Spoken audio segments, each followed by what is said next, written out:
You're listening to the Otis Jiry channel.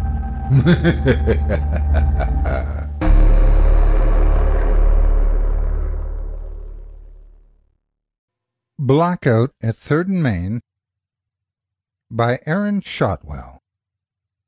Performed by Otis Jiry.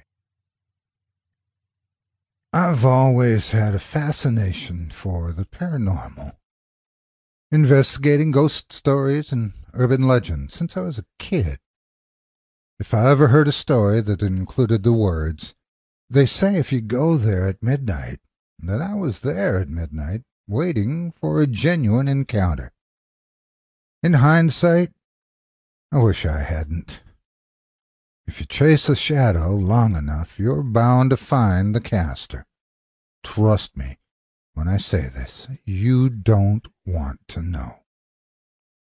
Yeah, I know that's how these stories usually begin. Please don't read this, or I don't care if you believe me. It piques your curiosity, keeps you reading. Well, I'm warning you now, and I want you to listen carefully. You don't want to know. Keep your thrills vicarious. Stay behind your computer monitor where it's safe. You're better off wondering and guessing, because curiosity without discretion is a dangerous thing. I'm going to tell you how I learned it the hard way, and I hope it will keep most of you from meddling too much for your own good. You don't want to find yourself living like me.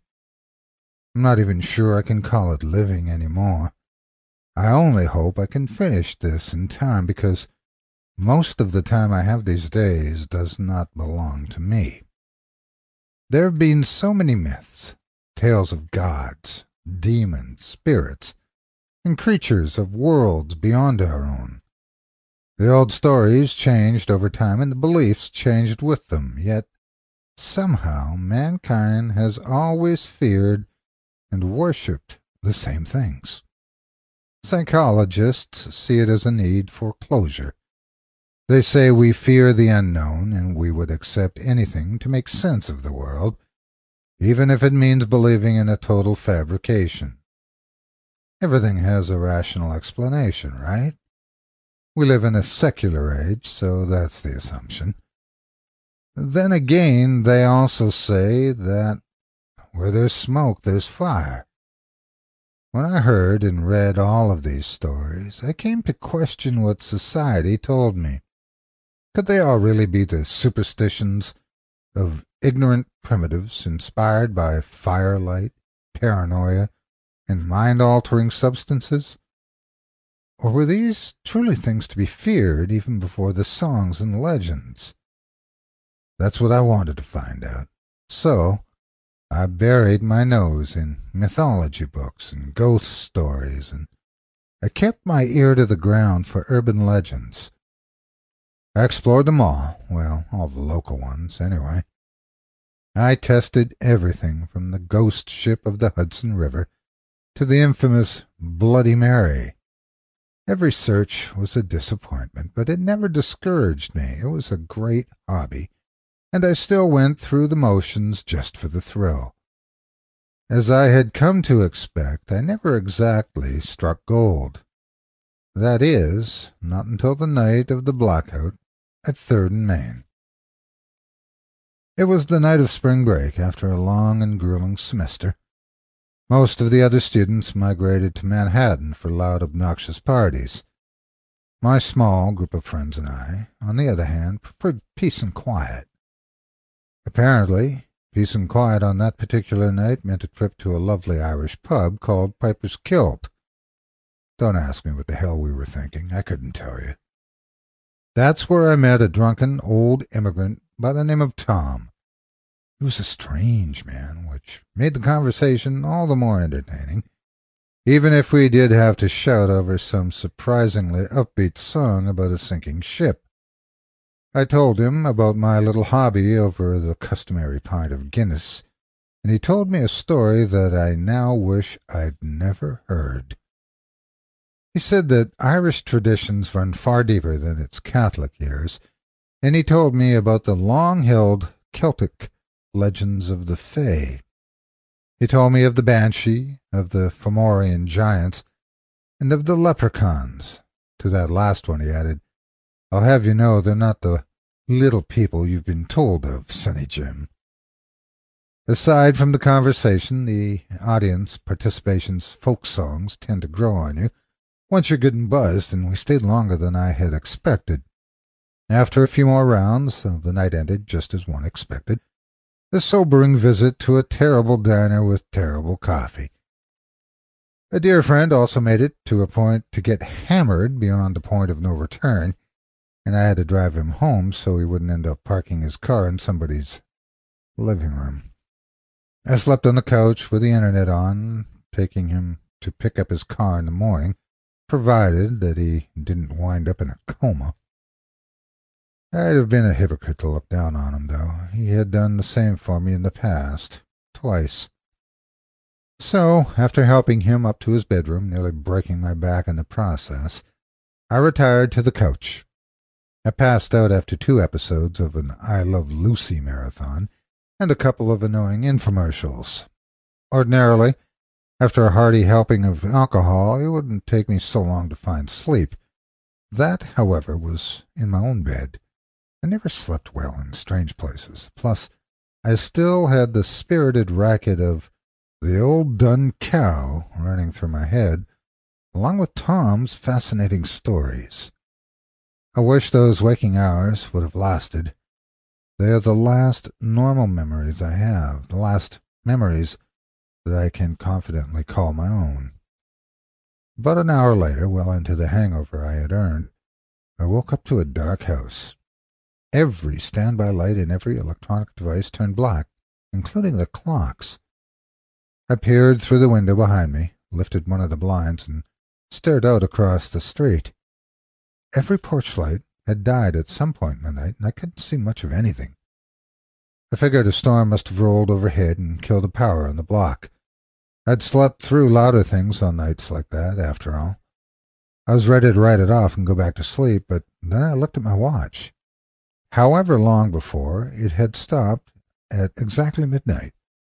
Old Tom's final story came to mind. The old believers called him the Black Gambler, he told me. Temper and tricksters of the Fey folk.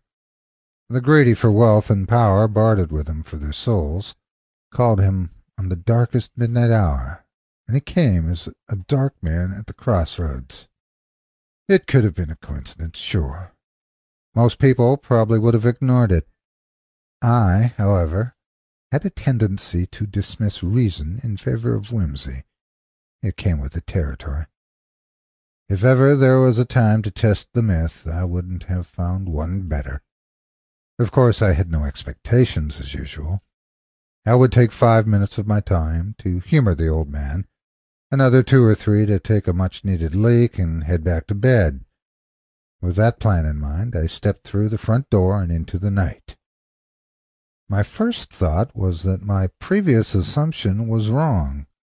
I could smell no rainfall, could feel no moisture on the air, and there were no puddles or wet spots. There had been no storm. It didn't stir me, though. Blackouts can have other causes. More concerning was the darkness and silence. It felt foreboding and wrong, but I dismissed it like everything else. I was just allowing my mind to play tricks on me, that was all. Just letting myself feel the fear I was supposed to feel, and the feeling subsided a bit when I saw the starlight overhead. That's the meeting place, he told me. Crossroads represent choice and consequence, and that's where you'll find him if he hears your call. So, minding my step in the dark, I approached the nearest intersection to my wasted friend's front porch, and I glanced at the street sign as I stood at the curb. 3rd and Main. I stared at it for a moment before fishing in my jacket pocket for the next step. If you wish an audience with the Black Gambler, you must dig a shallow hole at your nearest corner. In that hole bury a single key. That is the ticket to the space between our world and theirs. The space where he can see you and he may allow you to see him. Somehow, when I followed Tom's story, I imagined an old dirt road in an open field. I'd imagined an old antique key, a heavy thing you might suspect, would open a dungeon or an old cellar. It felt ridiculous to make do with what I had on hand, and I hoped this Fay person wouldn't be too particular. Fortunately, I had a selection of useless keys that could have impressed a janitor. I pulled it out of my keyring and selected a forgotten old thing that probably opened a padlock I'd lost, part of its silver coating peeled away from the copper base. I removed a hefty clump of my dear friend's front lawn and placed it beneath, then returned the soil and patted it in. The job wasn't neat, but I doubt he would have cared. He wasn't exactly a proud gardener. Once that key is in the earth, you've opened the door between our world and theirs. Only mortals with dire purpose venture to the land between, so be careful and be sure. Be sure you're ready, lad, and don't step into the road until you are. With a deep, sarcastic breath, I assured myself that I was sure and took my first step into the road, heading for the center of the intersection. I stood there, waiting with my acquired cynical streak for 5 minutes. 5 minutes became 10 minutes. 10 minutes became 20. 20 minutes became a week, which became 30 seconds. 2 days, 5 months, an hour, 20 years, an instant and an eternity. Before I knew what was happening, my sense of time slipped away as I spiraled into a sudden, seemingly endless nightmare. At some moment in that timeless hell, the trance over me subsided, and I became aware of my surroundings again. This was the land between. I had expected it to be a state of mind, some exaggeration of an old druid's meditation, but this was real. That is, if real is an accurate word to describe it. It was unlike any place on earth, unlike anything I'd ever felt. It's hard to explain to someone who has never set foot there, but I'll try. At first glance, it looks much the same as it does in our world. It has the same structures, the same colors, but you know something isn't right. That world is too still, like a rigor mortis snapshot of something that should be alive. There's no wind, no breath of life. It's a world not meant for us, and if you come into it deaf and dumb, you feel no heat or cold against your skin. You don't feel the ground beneath your feet, not even the movements of your own body. It's like an unending tomb, a world of stone, where you feel nothing and float aimlessly in complete silence. Listen for a voice, lad. That's him talking. You'll know it when you hear it. He sees you. That's when your test begins. Of course I'd know it when I heard it. It would be the only thing I could possibly hear. Sure enough, I did. It was faint, almost not there at all, but I heard it. Under any other circumstances, I doubt I would have called it a voice. No human lips were forming those syllables, and that deep groan was not a sound from human vocal cords. Nevertheless, it was speaking to me. I can't tell you what it said, if anything at all. It was just an acknowledgment of some sort, maybe even a greeting. It terrified me. You will first meet with a great beast, a thing of nightmares, and it'll know you better than you know yourself. You will face it, and you will face all of your fears, all of the things that ever struck your heart cold, all of the things that ever haunted your dreams. But don't run, he warned me. You must not run. To do so will break the rite, and to break the rite is to insult the gambler. You don't want to insult him, Senny Jim. I can promise you that. Whatever robbed me of my senses began to return them ever so slowly, or perhaps they returned on their own out of some overpowering instinctive necessity. Whatever the case, I would receive the beast with every primal sense fully alert, and I felt its rumbling steps beneath my feet as it approached. It emerged from the deepest darkness down the road, a colossal mountain of fur and muscle, towering over the dead street lamps, its grotesque form veiled in silhouette. It seemed all at once as a giant wildcat, a hulking bull, and a monstrous bear, and it lowered its face to less than 2 feet from mine. It growled and huffed, its breath like a hot sandstorm stinging my face, and I saw myself in its eyes. I saw myself as it saw me. That is where the true terror began. Old Tom was right. I did face all of my fears, every one of them. The fear of death, the fear of heights, of drowning, the fear of losing my job or of dying alone, the fear of accomplishing nothing in my life, and fearing the pressure and responsibility of leadership, the fear of my creepy neighbor across the hall, the fear of lightning storms and of the dark. Even my childhood fears, once funny in hindsight, came crawling back. The fear of seeing my grandmother for the first time without her dentures, the fear of the monster in my closet, the fear of large dogs, the fear of the school bully, and the fear I once felt when I was separated from my mother at a crowded mall. He'll be watching. If you pass the test, because most don't, he'll take an interest in you. He'll come to you as a man in a dark cloak, and he'll ask you a question. A choice, one that only you can make. I didn't run, but it wasn't out of bravery. It was because I was frozen in fear, my legs quaking beneath me, and in genuine tears that I hadn't spilled since I was a kid. In fact, I was no longer needed to take that leak that I'd planned for. I stood there for another eternity, failing to catch my breath for much of it. Then I saw him standing at the corner staring at me. He wasn't a man in a dark cloak. He wasn't really a man at all. The tales twist over time through poetic embellishment and mistranslation, so what you hear is never completely truthful. Then again, nothing the storyteller's spin could compare you for the reality of these things. There are simply no words to describe them. Even I am likely misleading you now, though I'm trying to be as literal as possible. Most cultures have their stories about them, and the way most describe him is honestly the most accurate way possible. He is a dark man at the crossroads, at all crossroads, and all crossroads belong to him.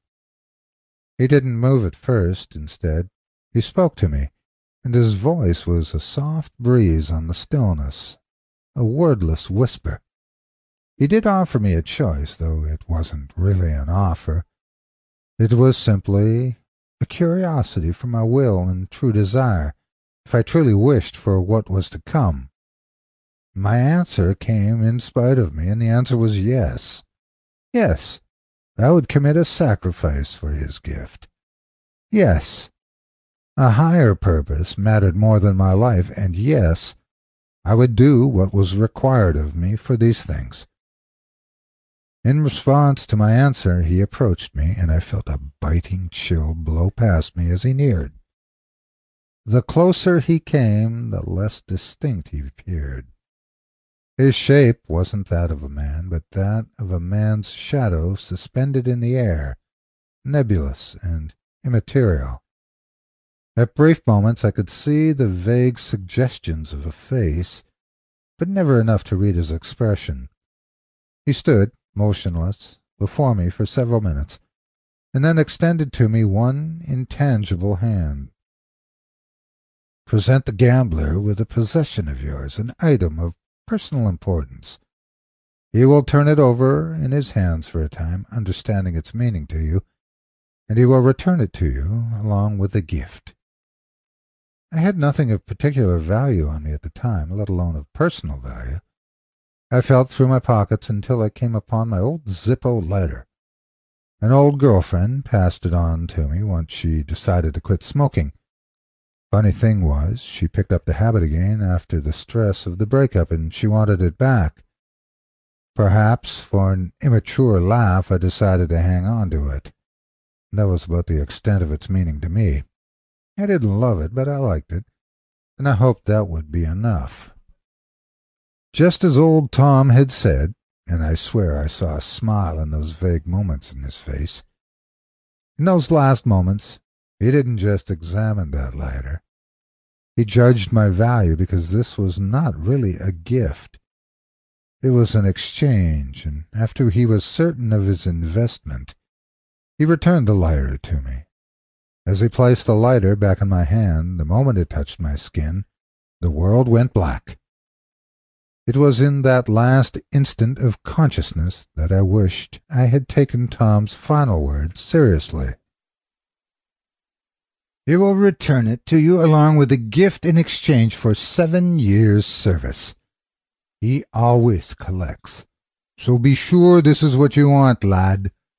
Be sure that it's worth your life, because you now belong to him." Since then, my life has been one of hazy nightmares, amnesia, and moments of clarity. I have gone to sleep at night, waking some days later in a sewer tunnel completely naked and holding, mysteriously, still warm, bloody masses in my hands. I have blacked out in mid-conversation, waking to see a television news report about a massive fire, and the arsonist fit my description. I have faint memories of places I don't recognize, people I've never met, and even places that shouldn't exist.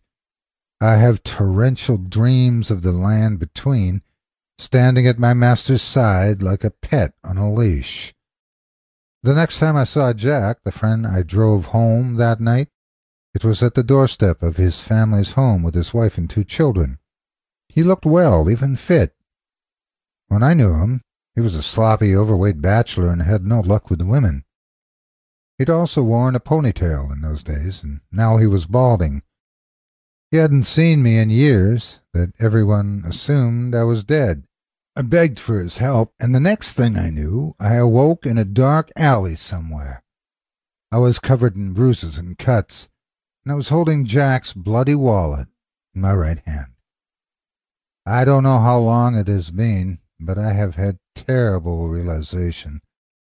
When it was said that he would demand 7 years of service, it didn't mean 7 years from that night. It meant 7 years in total. I'm a slave, and I can be spirited away at any moment. Sometimes I'll be fine for months. Sometimes I'll have my life back on track, assuming that the nightmare is over, but he always calls for me again. I haven't even had the time to learn of what gift he had given me. Like many before me, I am ensnared in his wealth. Until my debt is paid in full, I am his unwitting puppet. I may never be free. This is the last time I will say it. Stay behind your computer monitor or book where it's safe. You don't want to know. It's just not worth it. Convince yourself that these things aren't true and keep your curiosity in check. Force yourself to lose interest. Find a new hobby if you can. If not for your sake, then for mine. I've already found the blood of too many meddlers on my hands, as it is.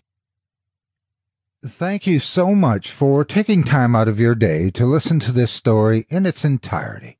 If you enjoy what you hear and what I do and would like to support me and my efforts, visit my Patreon page at patreon.com/Otis Jiry. If you haven't yet, please hit the like button and subscribe today, and share this video with everyone on your social media. It helps more than you could ever imagine. Again, thank you for listening and have a great day. God bless you.